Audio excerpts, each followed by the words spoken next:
Muy buenas noches, mis queridos cuadernos. Ya estamos aquí nuevamente en Tragicomedia Mexicana.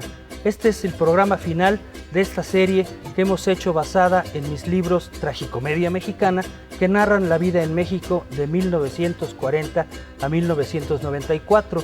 En esta ocasión, la última, nos tocará enfrentarnos a los sexenios que van de 1976 a 1982, del 82 al 88 y del 88 al 94. Prepárense pues porque la cosa viene fuertecita. ¿Recuerda usted cuando murió Colón?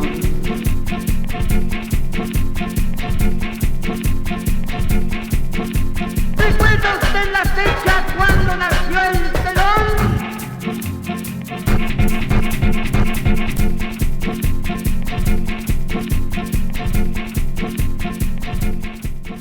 Después de los horrores de los últimos años de Luis Echeverría, cuando José López Portillo llegó a la presidencia de México, se le vio casi como un salvador.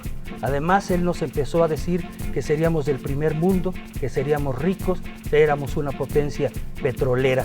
Por tanto, fue terrible y dolorosísimo cuando él acabó aullando como un perro en la casa que tenía en la Colina del Perro precisamente, y a nosotros nos dejó verdaderamente tendidos en la lona.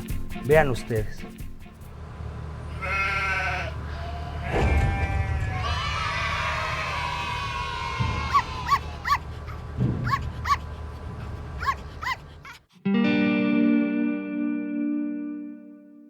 José López Portillo se presentaba como un hombre de muchos talentos.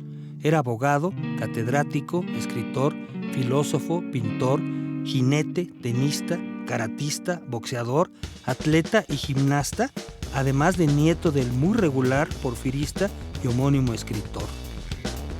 Ya presidente, primero anunció que el panorama de devaluación, inflación, desempleo, rumores y desconfianza constituía condiciones críticas, casi histéricas, por lo que pidió una tregua y sorprendió a todos cuando se soltó a llorar por la suerte de los desposeídos.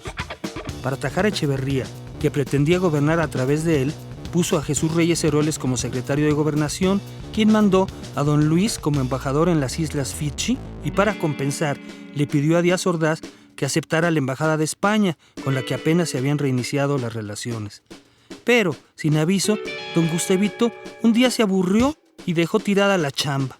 Don José también desató su nepotismo y cuatachismo al dar puestos importantes a su hijo José Ramón, a sus hermanos Guillermo y Margarita, a su viejo amigo Arturo Durazo, a su alumno Miguel de la Madrid y a su amante Rosa Luz Alegría. Don Pepe heredó una severa crisis económica que requirió el oxígeno salvador, pero sumamente caro, del Fondo Monetario Internacional, el cual implicaba topes salariales, aumentos de precios, restricción del gasto público y devaluaciones fuera de su control. La economía ya no se dirigía en Los Pinos, sino en Washington. Pero el sagaz presidente tenía una carta bajo la manga. Su amigo, Jorge Díaz Serrano, aseguraba que México disponía de reservas petroleras por 60,000 millones de barriles. Como si vivía la crisis promovida por los árabes y el petróleo escaseaba, México podía ser una potencia decisiva.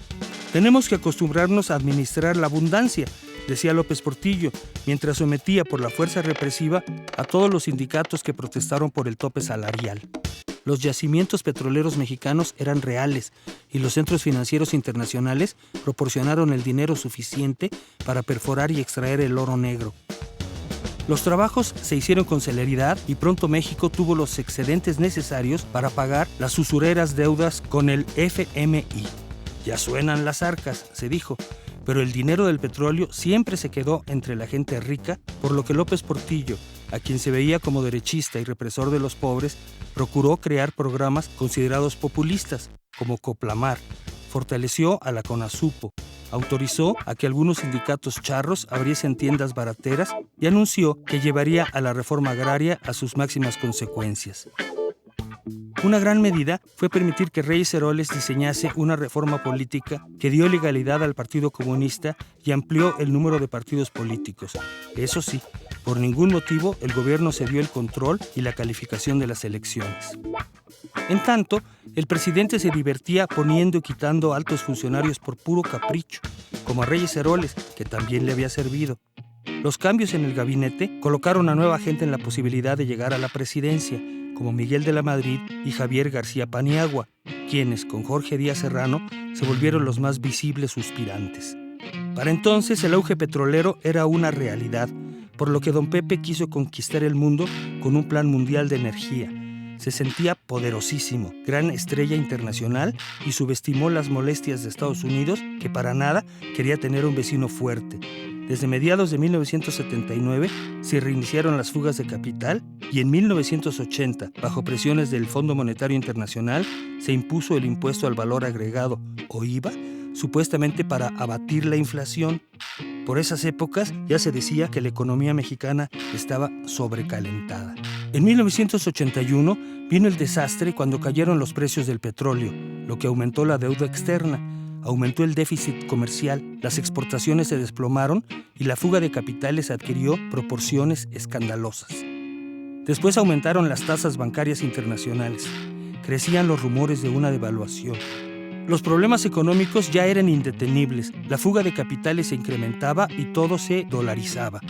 La iniciativa privada exigía una devaluación y López Portillo se negó diciendo: defenderé el peso como un perro, con lo cual se ganó solamente que le dijeran el perro. Pero la salida de divisas no paraba. El presidente no hizo caso y se concentró a regañadientes en elegir sucesor, que resultó su alumno Miguel de la Madrid, entonces secretario de Programación, quien lo adulaba hasta la ignominia bajo la asesoría de su joven lugarteniente Carlos Salinas de Gortari. Esto implicó que Díaz Serrano se descobijara y perdiera la oportunidad de ser presidente. Al poco rato, incluso fue eliminado del gabinete. García Paniagua también se molestó notoriamente. Todo esto indicaba una merma severa en el poder presidencial y López Portillo mismo se convirtió en sinónimo de corrupción por su tendencia a aceptar regalitos. En 1982, la fuga de capitales era una sangría y en febrero el peso finalmente se desplomó y se estableció un tardío control de cambios. Nada de eso sirvió y los financieros empezaron a exigir otra devaluación. En agosto, ninguna institución financiera quiso prestarle dinero a México, que se hallaba en la bancarrota. En las elecciones, de la Madrid ganó sin problemas, pero nadie se imaginaba que López Portillo aterraría al mundo financiero y que aprovecharía su último informe para decretar la nacionalización de la banca, control de cambios, paridad fija y un manejo férreo de importaciones y exportaciones. Al anunciar todo esto, el presidente volvió a llorar al decir: ya nos saquearon, no nos volverán a saquear. Ante esto, las derechas, indignadas, pegaron de alaridos e iniciaron una campaña feroz contra el perro o jolopo, de la cual él ya nunca se pudo recuperar. Pues sí, señores, después de un presidente pelón, tuvimos un presidente chillón. Pero los que debimos haber llorado, debimos haber sido nosotros, porque nos dejó en condiciones verdaderamente graves. Y eso se notó en el siguiente sexenio de Miguel de la Madrid. Vuelvan con nosotros en unos segundos para que continuemos con estas historias terribles de la vida real.